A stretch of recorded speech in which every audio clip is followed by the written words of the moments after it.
चलिए, आज का सेशन शुरू करते हैं। अ, आज का सेशन बेसिकली जो मैंने पीछे 8 इकोनॉमीज़ के जो सेशन किए थे, टोटल लगभग 10-12 सेशन मैंने किए थे, उन्हीं सेशंस को एक नए नज़रिए से देखने का एक तरीका है और इसके पीछे एक बहुत बड़ा कारण है।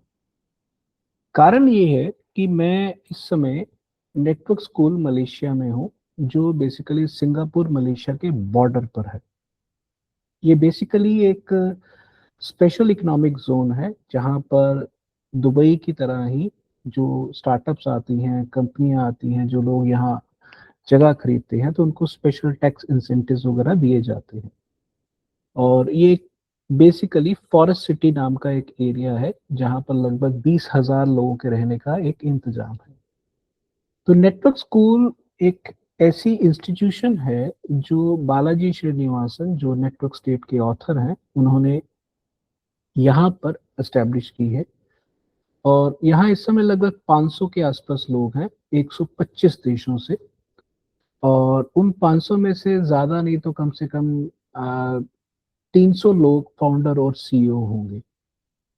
तो यहाँ वीसीज भी आ रहे हैं, आईटी कंपनी, टेक कंपनियां भी आ रही हैं, खासकर क्रिप्टो कंपनियां भी आ रही हैं। और क्रिप्टो और एआई का यहाँ पर एक तरह से बहुत बड़ा सेंटर बन रहा है और उनका टारगेट अगले 3 सालों में ये 500 को 10,000 लोगों तक लेके जाने का है। और ऐसे सेंटर जो दुनिया भर के अलग अलग देशों में एस्टेब्लिश करना चाहते हैं। बट इन सबके पीछे एक अड़चन, कहने को तो और भी चैलेंजेस हैं, पर एक अड़चन जो उनको बहुत भारी महसूस हो रही है कि जैसे क्रिप्टो के अंदर औरत मर्द की रेशो का एक बहुत बड़ा इशू है, ठीक यहाँ भी वही एक प्रॉब्लम है कि यहाँ फीमेल्स कम रहती हैं और मेल्स ज़्यादा रहते हैं। और दूसरी बात ये कि नेटवर्क स्कूल के अंदर शॉर्ट टर्म और लॉन्ग टर्म दो किस्म के लोग रहते हैं। शॉर्ट टर्म यानी कि 1 महीने के लिए, लॉन्ग टर्म जो लगभग 1 साल के लिए रहते हैं। तो जो 1 महीने के लिए आया है और उसकी फैमिली उसके साथ नहीं है, उसका कोई पार्टनर उसके साथ नहीं है, तो वो 1 महीने में बोर हो जाता है और वो चला जाता है।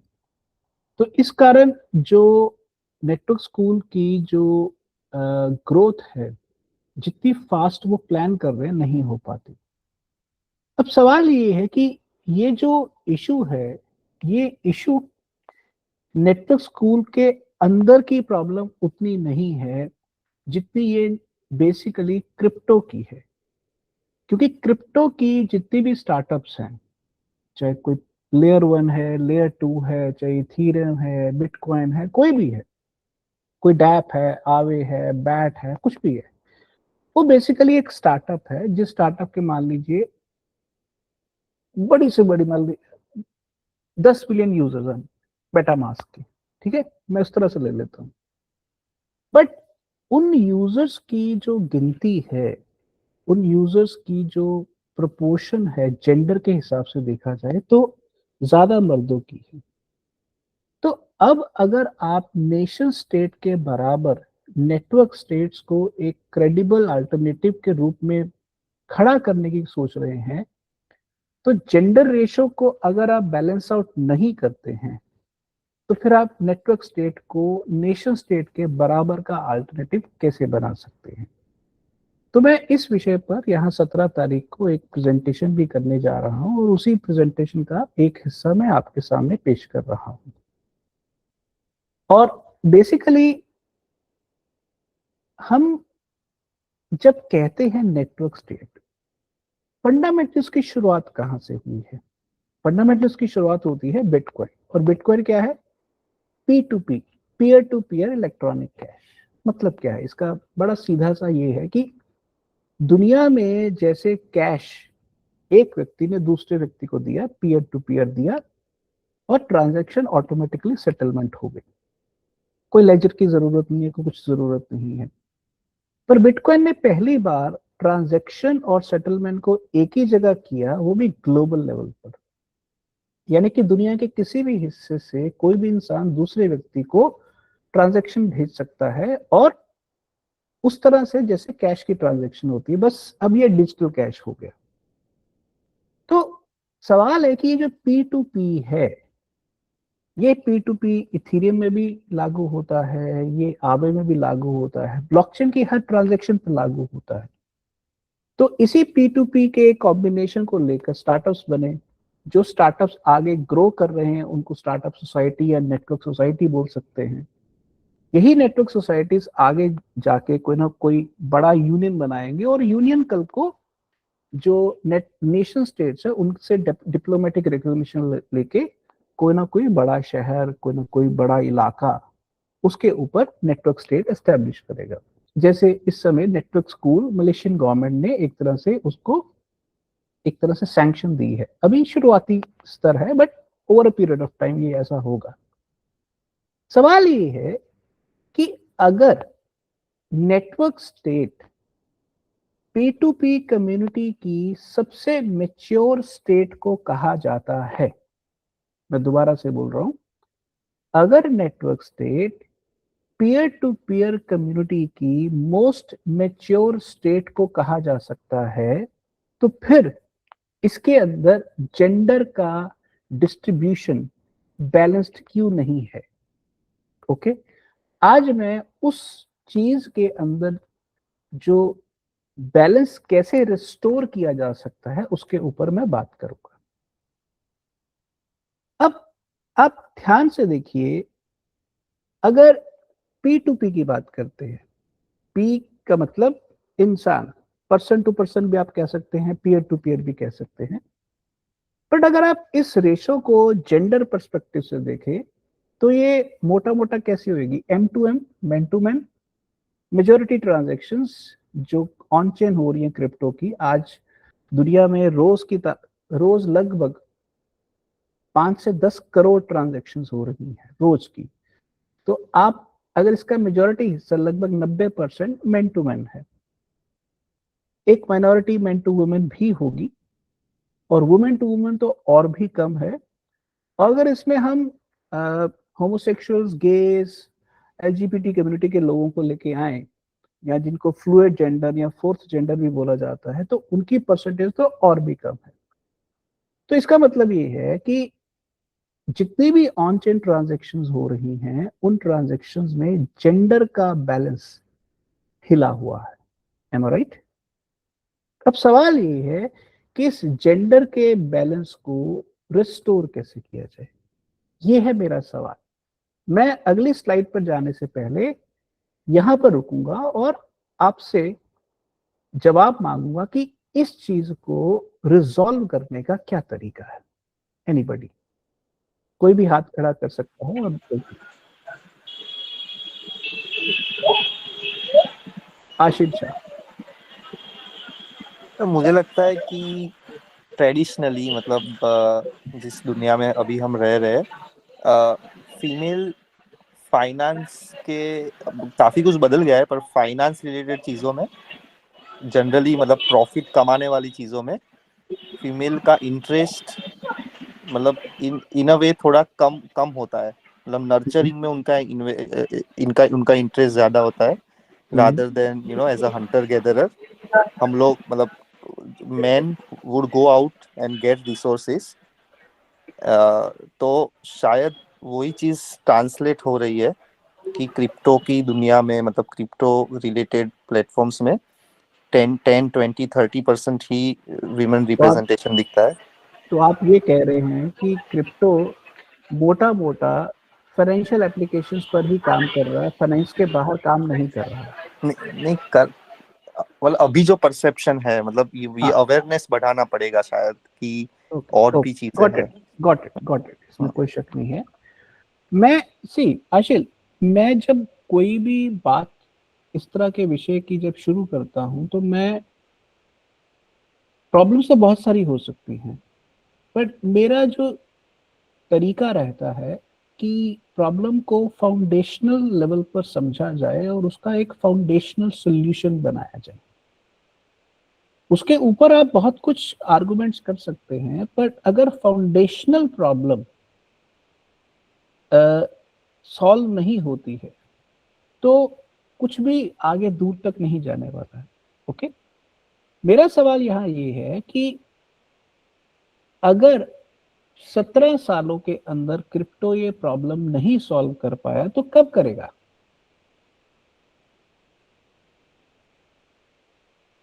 Anybody else?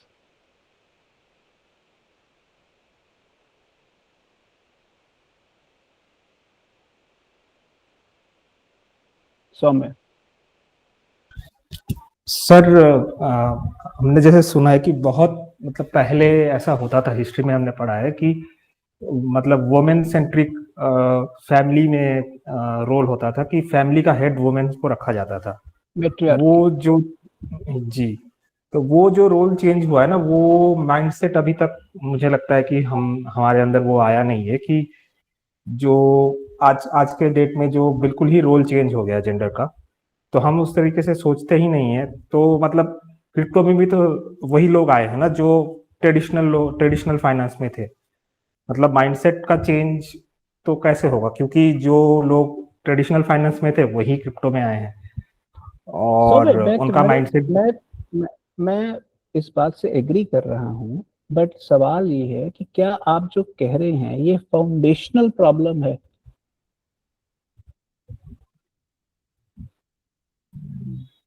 मतलब नहीं, ये तो मतलब ये एक एक साइड कह सकते हैं, इसके अलावा भी और भी कोई फाउंडेशन। मैं आपसे दूसरा सवाल पूछता हूँ, क्या इस प्रॉब्लम का सॉल्यूशन आपकी नजर में कोई है?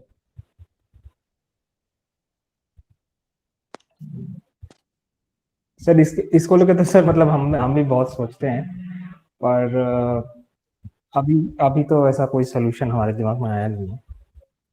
ओके, डीएस आप बताइए, आपकी नजर में क्या सॉल्यूशन है? ये एक्चुअली मैंने जो नोटिस किया है सर, विमेन का जो इंटरेस्ट है वो थोड़ा अलग है मेन से, राइट। तो मैं अपने घर में खुद देखता हूँ कि उनके जो वीडियोस वगैरह देखते हैं यूट्यूब में, वो साड़ियों के बारे में देखते हैं, ज्वेलरी के बारे में देखते हैं।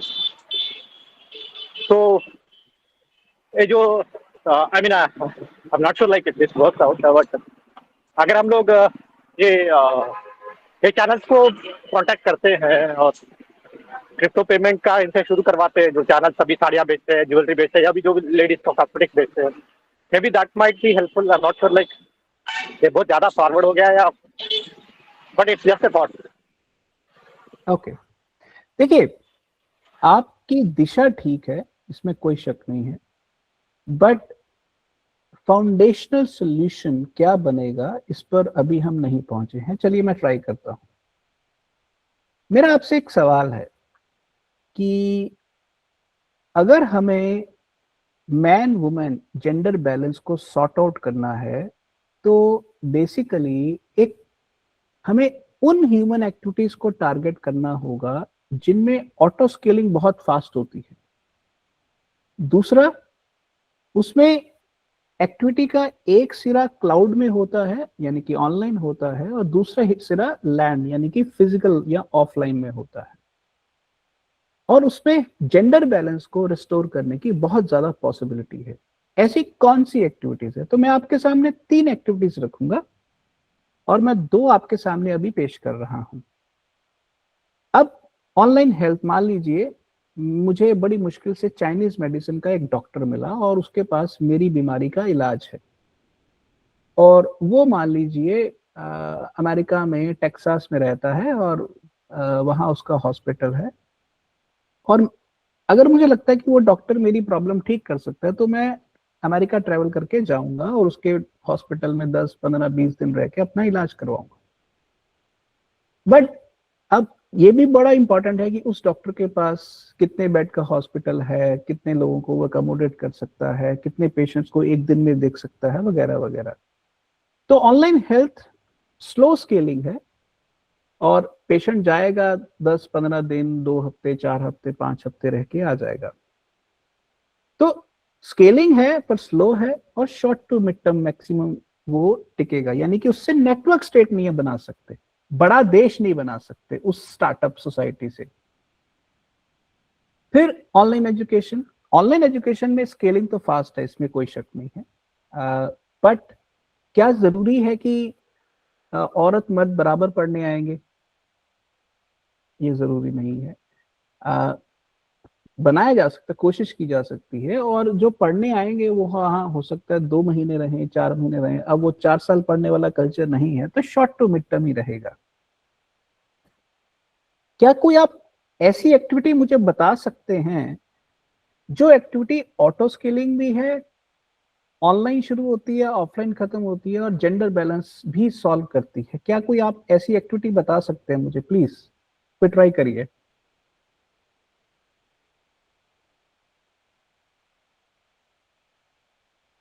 संकेत। गर्भ संस्कार। मतलब? योगा मतलब जब बच्चा माँ के पेट में होता है तो उसको गर्भ संस्कार दिया जाता है, ऐसा हमारे यहाँ चलता है थोड़ा। उसमें ज्यादातर लेडीज ही होती है। नहीं, पर इसमें ऑनलाइन का एलिमेंट कहाँ आता है? सर वो ऑनलाइन भी सिखा सकते हैं। हाँ, बट वो तो हिंदुस्तान के कुछ इलाकों में जहाँ ट्रेंड औरतों की कमी है वहां ये रेलेवेंट हो सकता है, पर पूरी दुनिया में रेलेवेंट कैसे बनाएंगे? Auto scaling. अच्छा। ऑटो स्केलिंग का मतलब है hundreds of millions of users. Ashil. Matrimony, marriage. Okay, close, but matrimony marriage तो फिर पेरेंट्स के गुड लोग इवनिंग खुद सर। ही। Good evening. डीएस आप बताइए।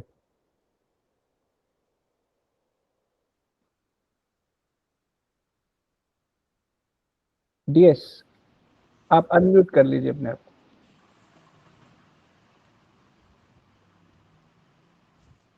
अमरदीप, आपने जो इलनेस रिवर्सल कहा है वो ऑनलाइन हेल्थ स्टार्टअप्स के अंदर ही आता है।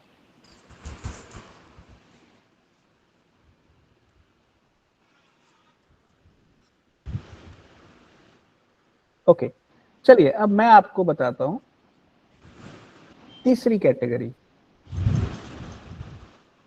अब आप थोड़ी देर के लिए सोच के खुद से पूछिए कि दुनिया में कितने लोग ऐसे हैं जिनकी एज 18 साल से लेकर 40 साल के बीच में होगी। तो मोटा मोटा अगर आप कैलकुलेट करें तो 25% दुनिया की पॉपुलेशन इस एज ग्रुप में है, विच बेसिकली मींस अगर 8 अरब की 800 करोड़ की आबादी है दुनिया की, तो लगभग 200 करोड़। ये 200 करोड़ लोग वो हैं जो ऑनलाइन डेटिंग के अंदर बड़े आराम से आ सकते हैं, और डेटिंग ऑनलाइन शुरू होगी और ऑफलाइन वो खत्म होगी। और अगर उसके अंदर मैच होता है तो 90% से ज्यादा मैचेस मैन वुमेन के ही होंगे। मतलब उसमें मैं होमोसेक्सुअल एलिमेंट को अगर हटा भी देता हूँ, और जो रिश्ता बनेगा वो कम से कम 6 महीने हो सकता है, 6 साल हो सकता है, पूरी जिंदगी के लिए बन जाए। क्या आप ऑनलाइन डेटिंग के अलावा कोई एक भी एक्टिविटी बता सकते हैं इंसानों के बीच में जो ऑटो स्केलिंग भी हो, क्लाउड टू लैंड भी हो, और जेंडर बैलेंस भी हो? शहबाज। Mental health. अरे भाई, जेंडर रेशो कैसे मेंटल हेल्थ सॉल्व करेगी? वो तो फिर ऑनलाइन हेल्थ में ही आ गया ना। यस। मेरा सवाल क्या है? Auto scale to hundreds of millions, online से शुरू हो, ऑफलाइन में खत्म हो, और जेंडर बैलेंस हाई हो। ऐसी एक भी एक्टिविटी बताइए ऑनलाइन डेटिंग के अलावा जो इतना बड़ा पोटेंशियल रखती हो। मेरे ख्याल में और कोई प्लेटफॉर्म है नहीं sir. Okay, good. Gagan Sahni.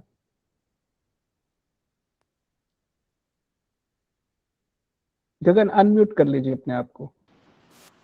Sir मेरे को तो वो लगता है hello, can you hear me? Yes yes, go ahead. ये आजकल जो कॉन्सर्ट शोज चल रहे हैं, कॉन्सर्ट शोज में एक्टिविटीज जो है ये youth is participating in a massive manner, और हाँ बिल्कुल ठीक इट है। Is scaling like anything. अभी हाँ जैसे अभी रिसेंटली इन दिल्ली अभी करण औजला का शो हुआ था, तो हम्म, देयर वर मतलब इतनी जबरदस्त पार्टिसिपेशन थी, and girls were more than boys even in that show. नहीं पर गगन उसमें प्रॉब्लम ये है कि मैं यहाँ ये कह रहा हूँ नेटवर्क स्टेट बनानी है। नेटवर्क स्टेट का मतलब है कि कोई वहां आके 2-4 महीने, साल, 2 साल, 5 साल, 10 साल रहेगा। I got it. हाँ नहीं उसमें तो ये नहीं, तो हाँ दो वो चार घंटे का शो हो गया ना। That was just an activity kind of thing, वो हाँ हाँ उसमें नहीं। हाँ हाँ। Yes yes e yes. Commerce portal, Ganesh yes go ahead. E commerce portal से हो सकता है क्या? ई कॉमर्स पोर्टल से कैसे हुआ? क्योंकि आपने कुछ सामान खरीदा, सामान चल के आपके घर में आ गया। सी हम यहाँ बात क्या कर रहे हैं? हम बात कर रहे हैं कि ऐसी P2P एक्टिविटी जिसको जो बहुत तेजी से स्केल हो जाए, hundreds of millions of users उसमें आए, और वो ऑफलाइन से शुरू, ऑनलाइन से शुरू हो, ऑफलाइन में खत्म हो, उसमें हाई जेंडर बैलेंस हो, वो एक्टिविटी जो नेटवर्क स्टेट के लिए सबसे बड़ी पॉपुलेशन तैयार करे। तो सर ये उस बाबा हिसाब, बाबा वाला शो आजकल बहुत चल रहा है, इसमें बहुत जैसे ओशो ने एक पूरा वो बना लिया था। नहीं नहीं नहीं, देखो वो तो खैर एक डिफरेंट विषय हो जाता है। But I am trying to say here is, आज की तारीख में ऑनलाइन डेटिंग एक ऐसी एक्टिविटी है जिसके जरिए आप नेशन स्टेट्स की, जहां से लोग भागकर अब कहीं और जाना चाह रहे हैं, नेटवर्क स्टेट की सप्लाई लाइंस या पाइपलाइंस को बहुत बड़े लेवल पर बना सकते हैं। मैं समझता हूं आप लोगों के मन में जो हेसिटेशन है, हिचकिचाहट है कि ऑनलाइन डेटिंग शब्द जब सामने आता है तो सडनली लोग एकदम से रुक जाते हैं। बट अगर आपके सामने मैंने 3 उदाहरणें दी हैं, क्या आप में से एक भी बंदा ऑनलाइन डेटिंग के अलावा कोई ऐसी एक्टिविटी बना सकता है कि जो एक बैलेंस्ड नेटवर्क स्टेट कल को बनाएगी हंड्रेड्स ऑफ मिलियंस? आप सोच के देखिए कि अगले 20 साल में हमारा टारगेट है, मान लीजिए 1000 network states, million million population वाले नेटवर्क स्टेट्स। तो उस लेवल पर अगर हम देखें तो ऑनलाइन डेटिंग एक ऐसी पॉसिबिलिटी है जो पॉसिबिलिटी आने वाले समय में मैन वुमेन का जो जेंडर बैलेंस है, और आने वाले समय के अंदर जो बेसिकली रियल एस्टेट के अंदर जो डिमांड आएगी उसको सॉल्व कर सकती है।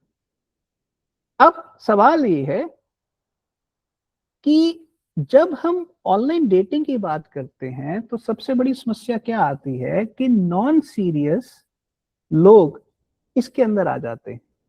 नॉन सीरियस लोग, और नॉन सीरियस का मतलब ये होता है कि जो लोग सिर्फ सेक्सुअल कनेक्शन के लिए आते हैं, ना कि किसी लॉन्ग टर्म कनेक्शन को बिल्ड करने के लिए आते हैं, ना कोई लॉन्ग टर्म सोसाइटी को बिल्ड करने के लिए आते हैं।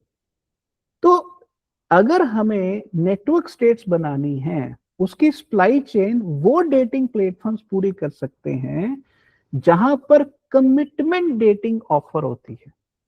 यानी कि डेटिंग के तीनों फंक्शंस जहां पर अवेलेबल हैं, एक्सप्लोर, इंटरेक्ट एंड कमिट।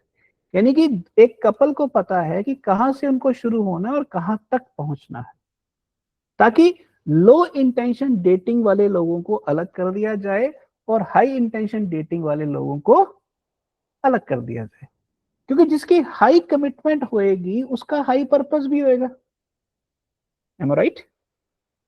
अब सवाल ये है कि अगर हम इस कमिटमेंट को, इस कमिटमेंट कपलिंग को एक इंस्टीट्यूशनल फ्रैक्चर बना दें। अब आप कहेंगे साहब ये इंस्टीट्यूशनल फ्रैक्चर क्या भला है?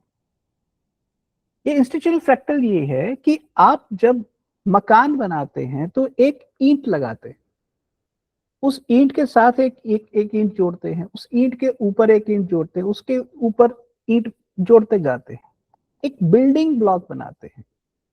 अगर आप मैक्रो लेवल पर देखोगे तो एक बिल्डिंग नजर आ रही है, बट उसको माइक्रो लेवल पर देखोगे तो वो ईंट दर ईंट एक सिस्टम बन रहा है। So what I am trying to say here is कि जब आप नेटवर्क स्टेट्स के अंदर पीयर टू पीयर कनेक्शन जोड़ोगे तो कमिटमेंट कपलिंग एक इंस्टीट्यूशनल फ्रैक्टल बन सकता है। वो नेटवर्क स्टेट ए के अंदर भी काम कर सकता है, नेटवर्क स्टेट बी के अंदर भी काम कर सकता है, नेटवर्क स्टेट सी के अंदर भी काम कर सकता है, नेटवर्क स्टेट डी के अंदर भी काम कर सकता है। ऐसी दर्जनों नेटवर्क स्टेट्स को सप्लाई चेन बना के दे सकता है। कोई नेटवर्क स्टेट एक कहेगी कि हम उन कमिटेड लोगों को चाहेंगे जो 1 साल की कमिटमेंट है, कोई कहेगी कि हम उन लोगों को चाहेंगे जो 6 महीने के लिए कमिटेड है, कोई ये कहेगा कि वो हम उन लोगों को चाहेंगे जो 3 महीने के लिए कमिटेड है। अलग अलग नेटवर्क स्टेट को अलग अलग मेटाडेटा चाहिए, एम आई राइट? और कोई नेटवर्क स्टेट कह सकती है कि जो कपल हमारे सिस्टम में आएगा, हमारे इलाके में आएगा, मान लीजिए जैसे यहाँ पर मैं आपकी जो फॉरेस्ट सिटी की मैं आपको बात बताता हूँ कि यहाँ लगभग 20,000 रूम्स हैं, 20,000 लोगों के रहने की व्यवस्था है इस पूरे फॉरेस्ट सिटी में। $5 बिलियन की इन्वेस्टमेंट, समंदर के बिल्कुल बगल में है ये इलाका। अब ये 20,000 रूम्स अगर प्री पे रेंटल एनएफटी बना दिए जाएं, जो मैंने आपको हाउसिंग इकोनॉमी के समय बताया था, और ये नेटवर्क स्कूल उन प्री पे रेंटल एनएफटी को 50% डिस्काउंट पर लोगों को बेचे। लड़का अगर एनएफटी खरीद के रोका के अंदर स्टेक करता है और लड़की को यह पता है कि इस लड़के के साथ अगर मैं जुड़ती हूं तो मुझे मलेशिया के फॉरेस्ट सिटी के अंदर रहने के लिए 1 साल का मौका मिलेगा। अगर दोनों लड़का लड़की स्टार्टअप्स में इंटरेस्टेड हैं तो यहां आना चाहेंगे, डिजिटल नोमैड बनना चाहते हैं तो यहां आना चाहेंगे। माय पॉइंट हियर इज कि अगर आप कमिटमेंट कपलिंग को एक बिल्डिंग ब्लॉक मान लेते हैं, एक इंस्टीट्यूशनल फ्रैक्टल मान लेते हैं, तो उसमें क्रिप्टो करेंसी भी डाल सकते हैं और एनएफटी भी डाल सकते हैं। कल को इथेरियम भी डाल सकते हैं, सोलाना भी डाल सकते हैं, कुछ भी डाल सकते हैं, कोई टोकन भी डाल सकते हैं।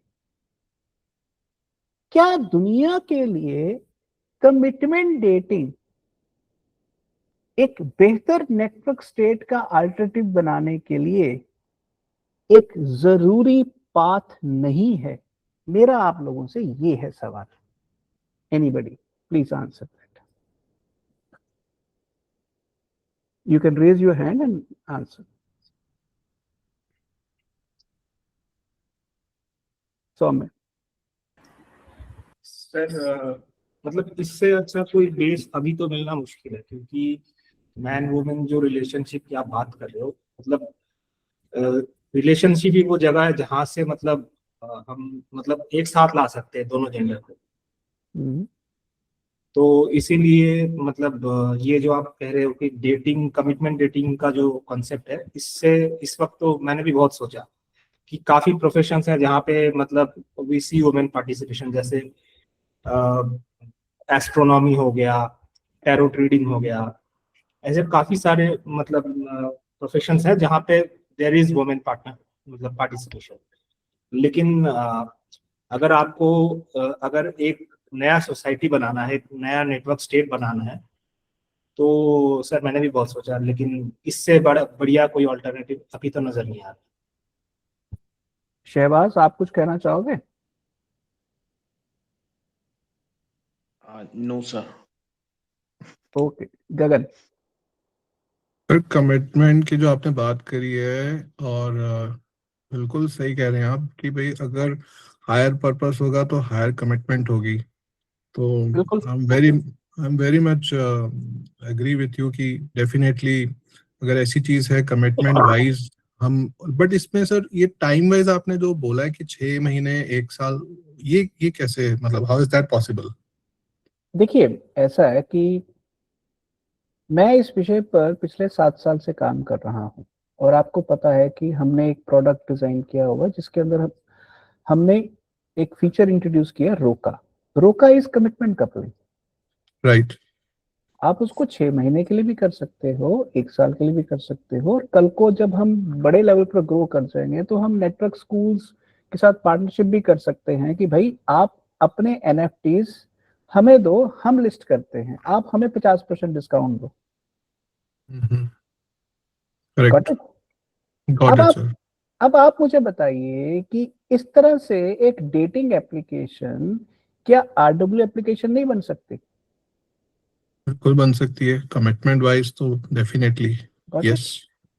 अब आपको जब मैं आपको कहता था कि 4 किस्म की मॉनेटरी डिसरप्शन होएगी, money as cash, money as capital, money as logic और मनी एज इंटीमेसी। आज से 6 महीने बाद अगर हमें थोड़ी सी भी इनिशियल सफलता मिल जाती है, क्या पूरी दुनिया के क्रिप्टो प्लेटफॉर्म डेटिंग प्लेटफॉर्म बनने की तरफ, डेटिंग कम RWA प्लेटफॉर्म बनने की तरफ नहीं भागेंगे? बिल्कुल भागेंगे।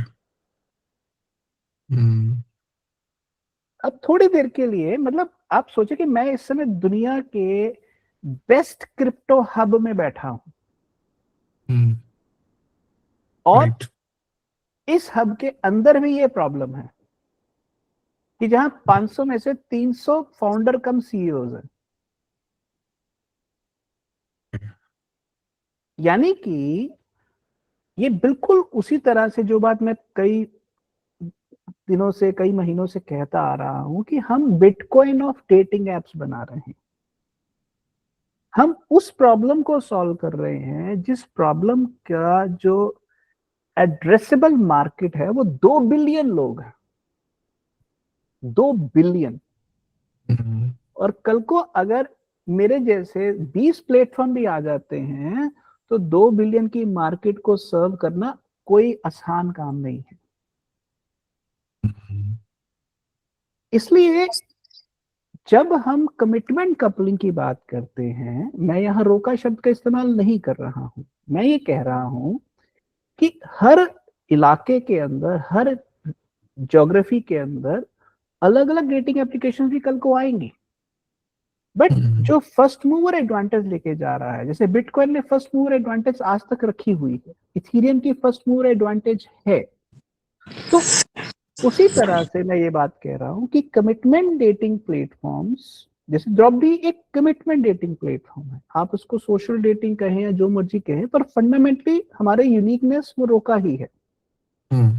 अब आप इसको थोड़ा सा एक और नजरिए से देखिए।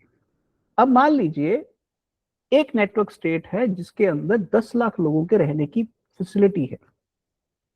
ये मत भूलिए कि मैंने आपको ये याद दिलाया हुआ है कि आने वाले समय में EMI मॉर्टगेज सिस्टम खत्म हो जाएगा, तो उसकी जगह प्री पेरेंटल NFT आएंगे।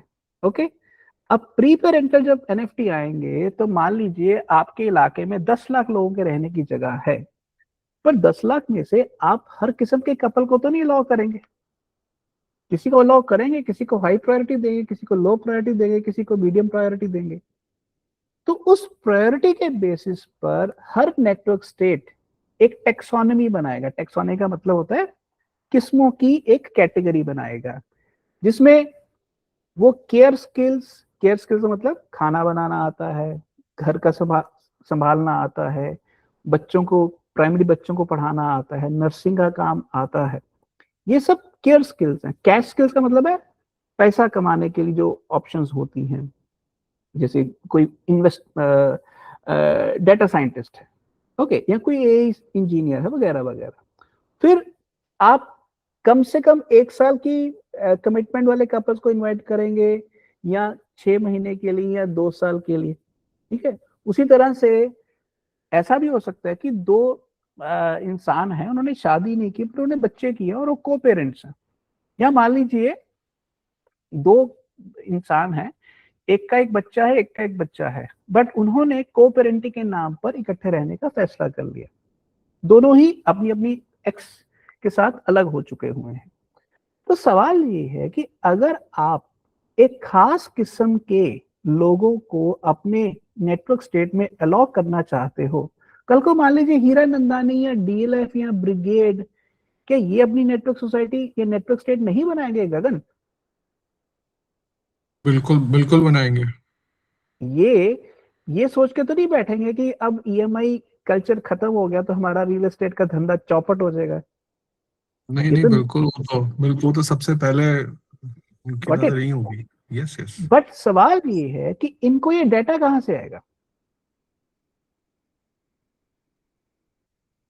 इनको डाटा उस कमिटमेंट डेटिंग प्लेटफॉर्म से ही आएगा।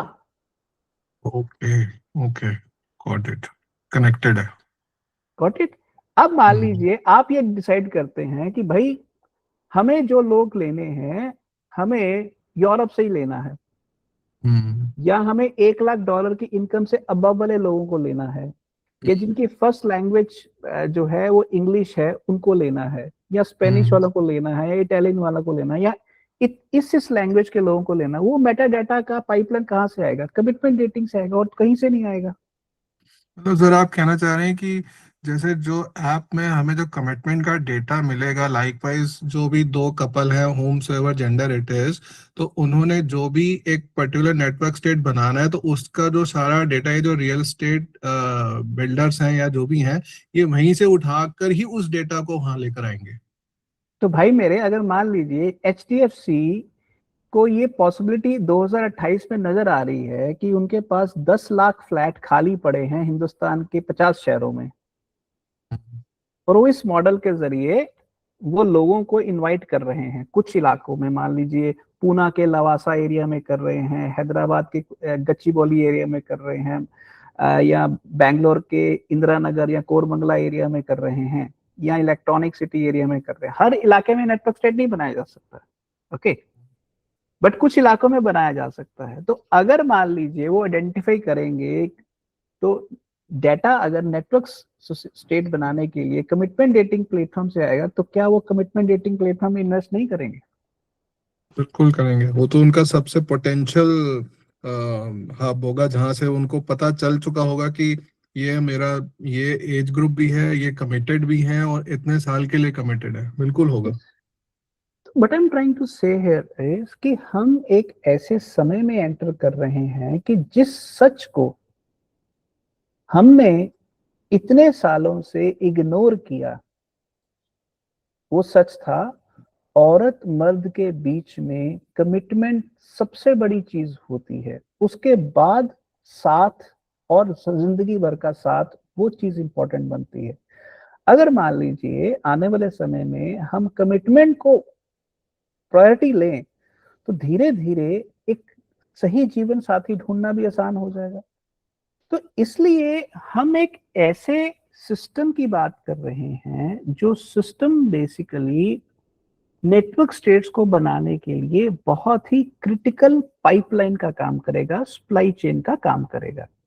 अब ये कहां कहां हो सकता है, और यहां पर मैं आपको, जो मैंने अपने सेशन नंबर 4 के अंदर जहां मैंने शुरू किया था सोशल डेटिंग वाला, उसको मैं दोबारा से यहाँ प्लेस कर रहा हूँ कि जब मैंने ये कहा था कि attention economy 3 to 5 trillion dollar की पैदा होने जा रही है, रादर अब मैं कहूंगा कि उससे भी बड़ा साइज होगा।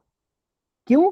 तो कमिटमेंट कपलिंग में एक जो कॉन्ट्रैक्ट होगा, उस कॉन्ट्रैक्ट का साइज हो सकता है $5,000 हो, $10,000 हो, या $50,000 हो। तो उसका जो इकोनॉमी साइज है वो और भी बड़ा हो सकता है। बट आने वाले समय में वो प्लेटफॉर्म चलेगा जो अटेंशन इकोनॉमी और अटैचमेंट इकोनॉमी को मर्ज कर देगा।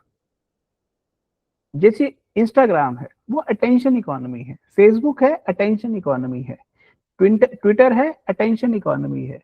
बट आने वाले समय में अटेंशन इकोनॉमी और अटैचमेंट इकोनॉमी जहां मर्ज होंगे, लोग वहां जाएंगे, फेसबुक वगैरह छोड़ देंगे। तो ये मेरी पहली भविष्यवाणी है। और दूसरी जो मेरी भविष्यवाणी है कि जो 600, आप अपना माइक म्यूट कर लीजिएगा सब लोग प्लीज।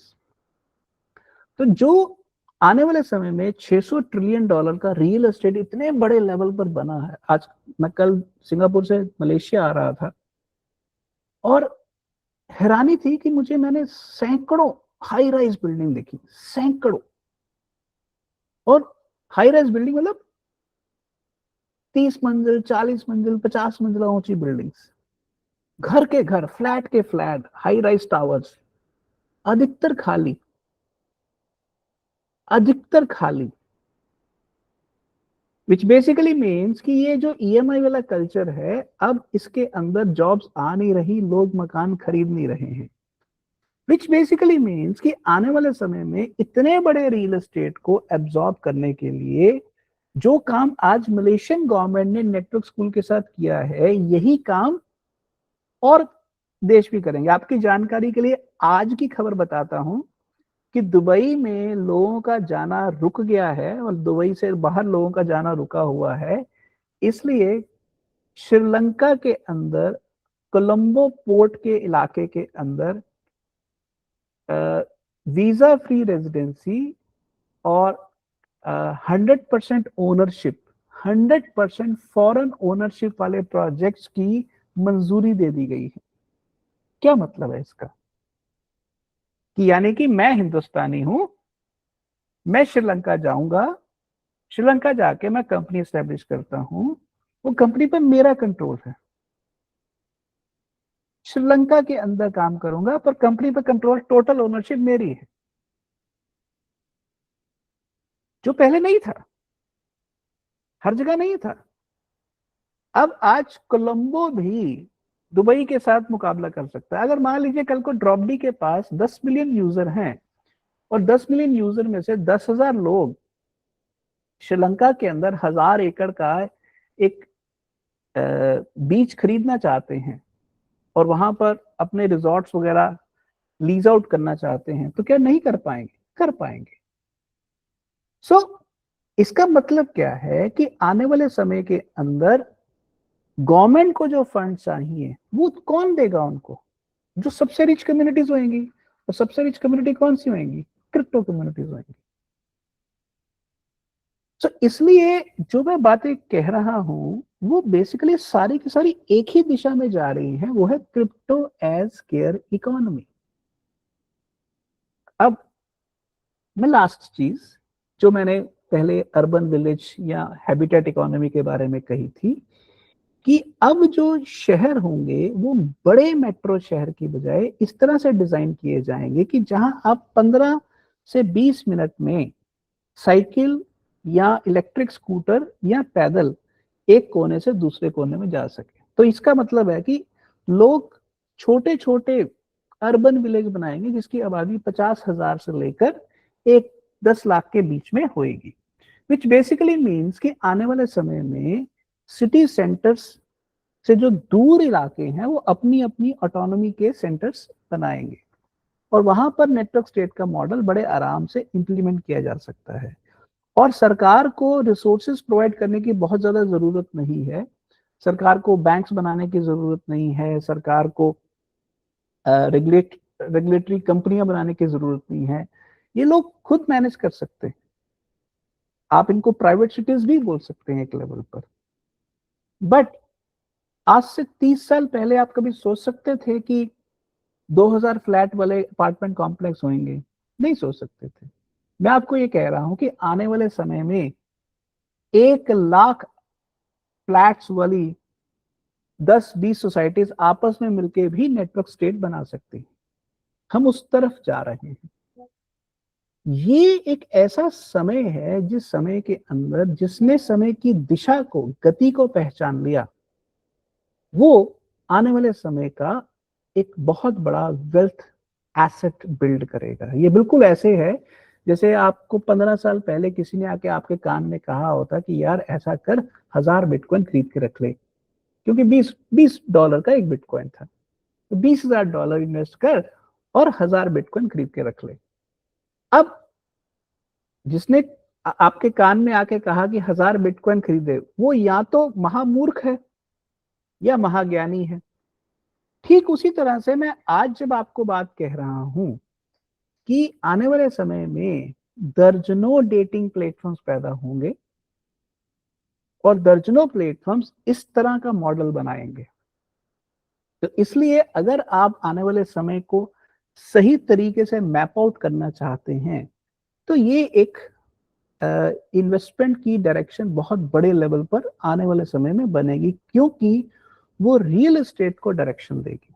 बिना रियल एस्टेट को डायरेक्शन दिए कोई भी सिस्टम नहीं बन सकता। और दूसरी बात, आज अगर आप दुनिया में देखें इतने बड़े बड़े प्रोजेक्ट कैसे बनते हैं, उनके पीछे एक ही कारण है, एक फ्रैक्टल बना हुआ है जिसको कहते हैं फाइनेंस का फ्रैक्टल, ईएमआई। हर बैंक 20 से 25 से 30 साल तक का लोन देता है जो महीने की किस्तों में बढ़ जाता है। अब ये जो सिस्टम है, ये सिस्टम पिछले 30 साल की इकोनॉमी का फ्रैक्टल रहा है, और मैं ये कह रहा हूं कि अगले 30 साल की इकोनॉमी का fractal pre pay rental NFT रहेगा। उसके लिए क्वालिटेटिव डाटा चाहिए, क्वालिटेटिव डाटा आएगा कमिटमेंट कपलिंग से। So this is what I am trying to say here. तो ये मेरी लास्ट स्लाइड है कि अगर हम इस तरीके से सोचेंगे तो हम आने वाले समय में नेटवर्क स्टेट्स के लिए एक पॉसिबल रोड मैप बना सकते हैं। Yes, any question?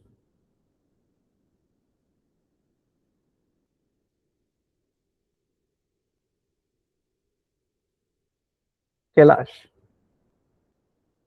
Yes sir. Any मुझे क्वेश्चन? सर मुझे अ, ये जैसा क्रिप्टो का जब आपका जो सेशन है इसमें क्रिप्टो का नाम डाला तो किसी को मैं शेयर भी करता हूँ तो नहीं, क्या क्रिप्टो के नाम से कोई देखता ही नहीं उसको। ये सबसे सबसे पहला प्रॉब्लम यही है। देखो, कई चीजें ऐसी होती हैं जो धीरे धीरे समझ में आ जाती हैं। और दूसरी चीज ये है कि मैं जहाँ से जब जाता हूँ तो बस ये बोलता है क्रिप्टो वाला है, तो इससे मुझे प्रॉब्लम हो जाती है। और से तो बस ऐसा हो गया है कि जहाँ पे जाओ तो नहीं, ये तो क्रिप्टो वाला है।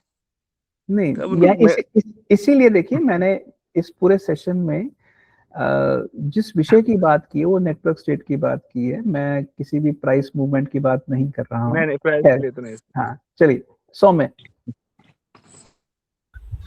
सर जैसे आपने बताया कि अभी जहाँ पे आप है नेटवर्क स्कूल में, वहां पे भी मतलब आप देख रहे हैं कि जेंडर इम्पार्शियलिटी है।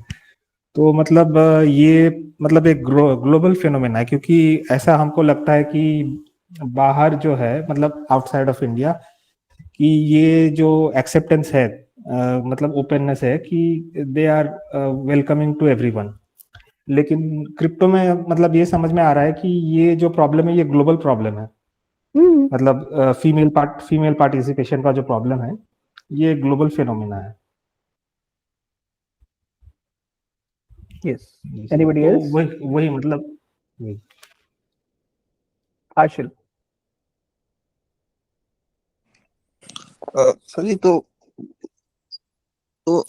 आपने जितना नेटवर्क स्टेट के बारे में समझाया, अगर मैं एक मतलब सोचूं कि आज से 10 साल बाद अगर नेटवर्क स्टेट बनाना है तो उसके की इंग्रेडिएंट्स है crypto currency, may be NFT, community building, और मतलब इसके अराउंड एक ऐसा मॉडल बनाना है। किसी भी ये एक सब्जेक्ट जो आपने चूज किया है वो है डेटिंग ऐप, वैसे कोई भी एक सब्जेक्ट को लेके इस तरह से सोचना है कि ऐसी कम्युनिटी कैसे बिल्ड की जाए जिसमें आप क्रिप्टो या एनएफटी के जरिए इंसेंटिव्स दो। और मतलब अभी एकदम थोड़ा थोड़ा मतलब आप जो बता रहे हो बीज बोया है आपने। एक चीज समझे, मैं नेटवर्क स्टेट के अंदर डेटिंग की बात नहीं कर रहा हूँ। नेटवर्क स्टेट से पहले की जो स्टेज होती है नेटवर्क सोसाइटी, यस, मैं पाइपलाइन की बात कर रहा हूँ। नेटवर्क स्टेट के अंदर जो रूल्स बनेंगे मैं उसकी बात नहीं कर रहा। यस।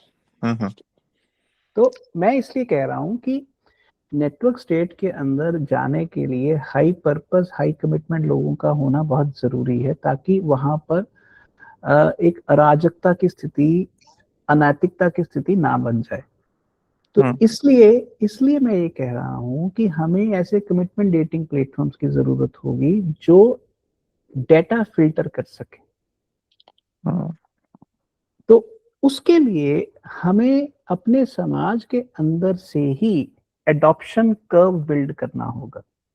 और मैं आपको अगले 2 सालों के अंदर मैं लिख के दे सकता हूं कि दुनिया भर में क्रिप्टो इतना पॉपुलर हो जाएगा, इतना पॉपुलर हो जाएगा कि सरकारें खुद कहेंगी कि आओ और स्पेशल इकोनॉमिक जोन में अपनी कंपनी बनाओ और अपना काम धंधा शुरू करो। आप मत सोचिए कि जो दुबई के साथ हो रहा है, कतर के साथ हो रहा है और वहां के 10 मिडिल ईस्ट कंट्रीज के साथ हो रहा है, ये प्रॉब्लम कोई जल्दी अब सुधरने वाली है। दुबई के एब्सेंस के कारण जो दुनिया में अब बहुत बड़ा गैप आ रहा है, ये गैप इंडिया और आसियान, इंडिया और एशिया के बाकी मुल्कों में ये अपॉर्चुनिटी आ रही है। आपको क्या लगता है कि कब तक इंडिया इस अपॉर्चुनिटी को दरकिनार करता रहेगा? अब तो दुबई भी लोग नहीं जा सकते। तो हिंदुस्तान के जो अमीर लोग हैं वो अगर दुबई भी नहीं अब जा सकते, आपकी जानकारी के लिए बता दूं, पिछले 3 साल में लगभग बिलियंस ऑफ डॉलर्स के लेवल की रियल एस्टेट इन्वेस्टमेंट हुई है इंडियंस के द्वारा दुबई में। राइट। तो अब वो रास्ता भी बंद हो गया। तो अब हमारे पास अपने जो खुद के दरवाजे बंद किए हुए हैं उनको खोलने के अलावा कोई चारा नहीं है। आप मुझे बताइए, क्या कच्छ के अंदर एक नेटवर्क स्टेट नहीं बनाया जा सकता? सिंपल सा सवाल है, क्या कच्छ के अंदर नेटवर्क स्टेट नहीं बनाया जा? क्या क्या क्या हिमाचल के अंदर 4 किस्म के नेटवर्क स्टेट नहीं बनाए जा सकते? अगर भूटान नेटवर्क स्टेट बन सकता तो हिमाचल क्यों नहीं बन सकता? उत्तराखंड क्यों नहीं बन सकता? कश्मीर क्यों नहीं बन सकता? उसका बेसिक इंग्रेडिएंट है कि जैसे आप फॉरेस्ट सिटी में हो वहां पे, तो वहां पे है कि क्रिप्टो रिलेटेड फाउंडर्स या ऐसे लोग जिनको एक मतलब अच्छी जगह चाहिए फॉर कोवर्किंग स्पेस या ऐसा कुछ, तो उन मतलब बालाजी ने ऐसी एक ये पकड़ा। आपने डेटिंग रिलेटेड लोगों का एक कम्युनिटी चूज किया। तो नहीं, मैं वो नहीं कह रहा हूँ। मैं ये कह रहा हूँ कि अगर मान लीजिए कल को आप कच्छ के अंदर 1 लाख लोगों की कम्युनिटी खड़ी करना चाहते हैं, नेटवर्क स्टेट बनाना चाहते हैं, तो आपको सबसे पहले पिक एंड चूज करना पड़ेगा लोगों को, ताकि जेंडर इम्बैलेंस ना आए, ताकि एज रिलेटेड इशू ना आए, स्किल सेट का डिस्ट्रीब्यूशन प्रॉपर हो। वो डाटा कहाँ से आएगा? डाटा एक पाइपलाइन से आएगा। जो पाइपलाइन है वो है डेटिंग प्लेटफॉर्म्स। राइट। मैं ये नहीं कह रहा हूं कि आपकी कच्छ के अंदर जो नेटवर्क स्टेट है उसके अंदर डेटिंग की बात कर रहा हूं, उससे बाहर की पाइपलाइन को कैसे मैनेज करना, मैं सिर्फ उसकी बात कर रहा हूं। राइट। तो what I am trying to say here is कि हिंदुस्तान में कम से कम ढूंढने निकलेंगे तो 100 इलाके ऐसे मिल जाएंगे जहां 5 से 10 लाख लोगों को बड़े आराम से आबाद किया जा सकता है, जो सेम इंटरेस्ट रखते हो, मतलब सिमिलर इंटरेस्ट रखते हो। तो सोचिए ऐसे लोगों को सॉरी गो अहेड। तो मतलब मैं यही सोच रहा हूँ कि जैसे Telegram is a good platform कि लाइक माइंडेड लोगों को इकट्ठा, मतलब that is a big challenge, right? कि पहले तो एक business model in the sense कि जो लोग जुड़ेंगे उनको क्या मिल रहा है उसको डिजाइन करना होगा। आशिल इशू यहाँ ये नहीं है। देखिए, सोशल नेटवर्क्स अवेलेबल हैं आज की तारीख में। फेसबुक है, इंस्टाग्राम है, टेलीग्राम है, व्हाट्सएप है, सब है। बट कमिटमेंट कपलिंग का फ्रैक्टल कैसे बनाएंगे? उसके लिए तो आपको नए सिरे से सोशल डेटिंग प्लेटफॉर्म या कमिटमेंट डेटिंग प्लेटफॉर्म डिजाइन करना पड़ेगा। राइट। आप सोचिए कि उस लेवल पर अगर कल को फेसबुक का रिप्लेसमेंट तैयार होगा तो उसकी मार्केट वैल्यू अगले 10 साल में कहां पहुंचेगी? Saurabh. Good evening sir. Sir मैं पूछना चाहता था, इसमें हम कंज्यूमर को प्रोटेक्शन कैसे देंगे सर? उसके डाटा प्रोटेक्शन कैसे इंश्योर करेंगे हम इसमें? देखिए, प्रोटेक्शन 2 किस्म की होती है। एक प्रोटेक्शन होती है इकोनॉमिक प्रोटेक्शन और दूसरी प्रोटेक्शन होती है non sharing protection. Economic protection की जहां तक बात है, अगर प्लेटफॉर्म कल को एडवर्टाइजिंग कंपनियों के साथ टाई अप नहीं करता है, ओके, तो उस केस में डाटा किसी के साथ शेयर नहीं होगा। तो जब डाटा शेयर नहीं होगा तो डाटा चोरी होने का चांस उस तरह से नहीं है, या डाटा किसी थर्ड पार्टी या अनऑथराइज्ड थर्ड पार्टी के पास चला जाए उसका चांस नहीं है। ये है प्रोटेक्शन नंबर 1। प्रोटेक्शन नंबर 2, वो है डेटा स्टोरेज आपका, कि आपने मान लीजिए डेटा स्टोरेज AWS में किया हुआ था और डेटा स्टोरेज वहां से हैक हो गया और उस हैक के बाद वो लोगों में डिस्ट्रीब्यूट हो गया। द इशू हियर इज कि जो सेकेंड प्रॉब्लम है ये टेक प्रॉब्लम है। इसको सॉल्व करने के दो तरीके हैं। एक तरीका ये है कि आप डेटा को बेसिकली क्रिप्टोग्राफिक टूल्स के जरिए ऐसी जगह से सेव करो जो बेसिकली एक लेवल पर सेंसरशिप रेजिस्टेंट हो, जैसे आरवीव जैसा या फाइलकॉइन जैसा आपका एक आर्किटेक्चर बना हुआ डिसेंट्रलाइज स्टोरेज। अगर डिसेंट्रलाइज स्टोरेज होगा तो वहां डेटा हैक करना लगभग इम्पॉसिबल है, अगर सेंट्रलाइज स्टोरेज होगा तो हैक करना आसान है। ये दो अभी मेरे मन में जवाब आ रहे हैं। जवाब इससे बेहतर भी हो सकते हैं, पर उसके लिए टेक की बारीकियां हमें डिस्कस करनी पड़ेंगी। Am I right, Saurabh? Okay sir, but because the thing is, अगर हम कम्युनिटी बेस पे सर अगर हम प्लेटफॉर्म को लेकर जा रहे हैं तो हमें कम्युनिटी में एक सेंस ऑफ सिक्योरिटी देनी ही पड़ेगी कि आप अपना डाटा सेफली दे सकते हो हमें, क्योंकि on the other hand we are also using that data for our revenue also. तो इसमें बड़ा एक थिन लाइन रहेगी कि सर एक बात याद रखिए, डेटा शेयरिंग किसी के साथ नहीं हो रही तो ये बहुत बड़ी सेफ्टी है।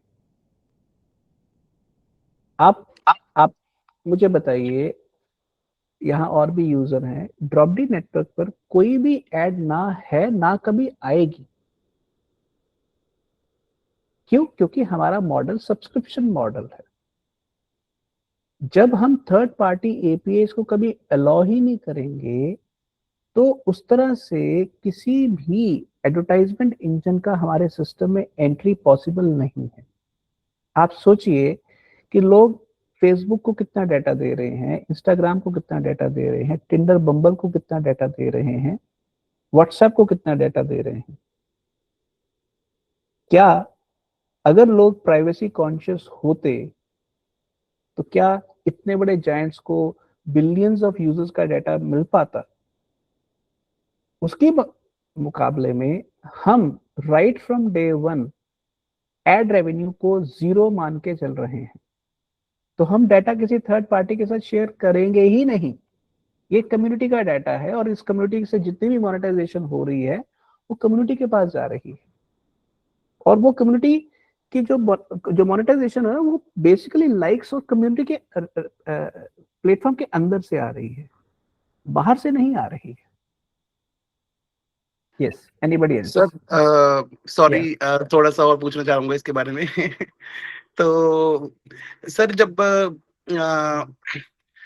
फॉर एग्जांपल डाटा से भी हम सेटअप हो गया, but just skipped out of my mind, sorry sir, just take another question and I will be right back. Sorry about Okay, anybody else? Tommy, do you have anything? नहीं sir, actually अभी तो ऐसे कुछ दिमाग में नहीं आ रहा है, बट एक चीज मैंने जो देखा है पिछले कुछ महीनों से, मैं एक ट्रेंड देख रहा हूँ, और ये हमारे यहाँ पे भी मैं देख रहा हूँ, इंडिया में भी और बाहर भी, कि काफी लोग ना ये जो सेंट्रलाइजेशन सिस्टम है इससे वो लोग बाहर निकलने का मतलब एक सोच रहे हैं कि मतलब लोग खुद से कम्युनिटी बनाने का ऑलरेडी सोच रहे हैं। मतलब जो नॉन क्रिप्टो पीपल की मैं बात कर रहा हूँ, तो वो मतलब थोड़ा मतलब उनके दिमाग में ऐसा आ रहा है कि अगर ऑफ ग्रिड होके हम खुद का कम्युनिटी बनाएं, तो मेरे को लगता है कि बस उनके पास ना एक चीज नहीं है जो है ये मतलब क्रिप्टो के साथ इंटीग्रेट करने का विजन। हाँ, जैसे मैं तुम्हें उदाहरण के लिए मतलब ये सोच ऑलरेडी आ रही है लोगों में, ये मैं देख रहा हूँ। मैं जैसे उदाहरण के तौर पर देता हूँ, 2 किस्म के लोग जो क्रिप्टो से नहीं जुड़े वो यहाँ पर हैं। एक वो पेरेंट्स जो अपने बच्चों को स्कूलों में नहीं रखना चाहते और होम स्कूलिंग कर रहे हैं, पहले तो वो पेरेंट्स यहाँ पर आए हुए हैं। ओके, इस बड़े सारे 5 स्टार होटल के अंदर आसपास बीच है, बहुत सारा जंगल जैसा सिस्टम बना हुआ है, तो वहाँ आपको बहुत सारे बच्चे भी मिल जाते हैं। कभी रेत पर खेलते, कभी आप ग्राउंड में खेलते, कभी कहीं ना कहीं वो खेलते मिल जाएंगे आपको। तो पहला तो अल्टरनेटिव एजुकेशन की बहुत बड़ी स्पेस पैदा हो रही है जो आपको यहाँ पर नजर आती है और जो आपको पूरी दुनिया में नजर आएगी। दूसरा एक और बहुत बड़े लेवल पर यहाँ पर आपको मैं बताऊं, यहाँ एक दिन में 20 इवेंट्स होते हैं, 20 इवेंट्स, और उन 20 इवेंट्स में से 6 से 8 इवेंट रोज के मैं कह रहा हूँ, ये शहबाज अगर बैठा हो तो शहबाज खुश हो जाएगा। तो रोज के इवेंट कोई ओपन एआई पर हो रहा है, कोई क्लॉड पर हो रहा है, ओपन क्लॉ पर हो रहा है, कोई चैट जीपीटी पर हो रहा है, कोई मशीन लैंग्वेज पर हो रहा है। रोज की क्लॉड कम्युनिटी का 300 डेवलपर्स का सेशन पिछले हफ्ते हुआ है यहाँ पर। यहाँ हर व्यक्ति ये समझ रहा है कि उसकी जॉब जाने वाली है, वो उससे पहले ही अपनी आने वाले समय के मुताबिक अपनी स्किल्स को तैयार कर रहा है। वो स्टार्टअप्स बना रहा है, ऐसे प्रोजेक्ट्स के साथ काम कर रहा है। और यहाँ एक और बहुत कमाल की बात है, कभी भी किसी के पास जाके कुछ भी पूछ सकते हो, अगर उसको जवाब आता है तो आपको बताएगा, अगर उसके पास उस समय नहीं है तो आपको समय बता देगा कि यार मैं इस समय मिल सकता हूँ, या डिस्कॉर्ड चैनल में मुझे कनेक्ट कर लो, मुझसे बात कर लो। So what I am trying to say here is कि हम एक ऐसे समय में जा रहे हैं जहां पर नए सॉल्यूशंस की तलाश करने के लिए हमें नेटवर्क स्टेट की लार्ज कम्युनिटी बनानी पड़ेगी, 50,000 लोगों से लेकर 10 लाख लोगों की। और उसकी पाइपलाइन बनाने के लिए हमें सोशल डेटिंग प्लेटफॉर्म चाहिए ही होंगे, जहां से मेटा डाटा आएगा क्वालिटी कपल्स का, कि किसका स्किल सेट क्या है, किसकी एज क्या है, किसका इनकम प्रूफ क्या है, किसका ड्यूरेशन ऑफ कमिटमेंट क्या है, किसका फर्स्ट लैंग्वेज क्या है, किसका सेकंड लैंग्वेज क्या है, तो वो सारी चीजें। इसलिए मैं आप लोगों से अभी जैसे चुटकी काटते हैं ना, आपसे एक सवाल पूछूंगा, क्या आपको इस समय ऑल्ट कॉइन की प्राइस या बियर वेव का याद आया इस 1 घंटे के लेक्चर में? नहीं, जरा भी नहीं। नहीं सर, नहीं। नो सर, क्योंकि यही समझ में आ रहा है कि इससे भी बड़े problems हैं हमारे लाइफ में। मेडिटेशन सेशन हो गया sir out of bear market. So what I'm trying to say here is कि हम एक ऐसे समय में जा रहे हैं जब हमें 100x और 1000x वाले प्रोजेक्ट्स नजर आने शुरू हो जाएंगे अगले कुछ महीनों में। यही जो मनी इज लॉजिक का मैंने कहा था और जो मैंने मनी इज इंटीमेसी का कहा था, और यहाँ आने के बाद मेरा वो विश्वास और स्ट्रांग होता जा रहा है। सो आपका बहुत बहुत शुक्रिया बातचीत करके। हमें तो आपसे और ब्राइट फ्यूचर नजर आ रहा है सर। थैंक यू नजीर, आपका बहुत बहुत शुक्रिया। Will meet again. मैं सर आपने दिमाग में, सॉरी आपको इंटरप्ट करने के लिए, बट आपने दिमाग में वो न्यूरो कनेक्शन बना दिए जिसके बारे में जिस दिशा में अब सोचने लग गए हैं क्रिप्टो के बारे में, एज अ होल इकोनॉमी के बारे में, और इसके आने वाले फ्यूचर यूज केस के बारे में, और जैसे थ्रेट्स मिल रहे हैं बहुत ज्यादा, मतलब कि sir thank you so very much sir. इसका मतलब अनमोल है सर ये तो। Thank you very much sir ji. Thank you.